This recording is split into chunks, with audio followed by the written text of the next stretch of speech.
আসসালামু আলাইকুম। আজি এক বিশেষ দিন যাৰ বাবে মই তাইক সোনকালে উঠাবলগীয়া উঠাওঁতে হিয়া দেখিছে নহয় কান্দিছে।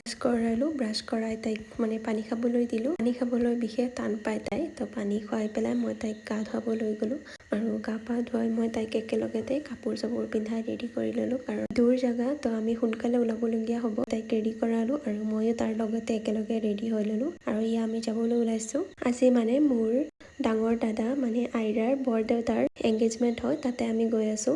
দূৰ জেগা আৰু আমি ৰাস্তাৰ কাষতে থকা পাহাৰৰ ভিডিঅ'টো মই আপোনালোকৰ লগত লৈ আহিছোঁ।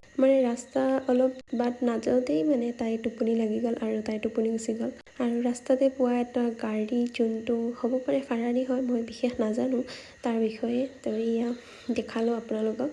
তাই শুই পেলাই উঠি গ'ল আৰু ধুনীয়া ধুনীয়া দৃশ্যবোৰ চাই তাই হাঁহি আছিলে। আমি ক'ত গৈ আছোঁ, তাই ইমান দূৰ জেল। আমি উপস্থিত হ'লোঁ আমাৰ বিশেষ স্থানলৈ আৰু আমি যোৱাৰ লগে লগে তেওঁলোকে আমাক খাবলৈ দিলে আৰু খাই উঠি আমি অলপ সময় বহি কথা পাতি আৰু ভাত খোৱাৰ সময়ত আমি ইয়াত অলপ ভাত খোৱাৰ ক্লিপটো লৈ ল'লোঁ। তাতে খাই বৈ উঠি আমি ঘৰলৈ উভতিলোঁ। আজিলৈ ধন্যবাদ।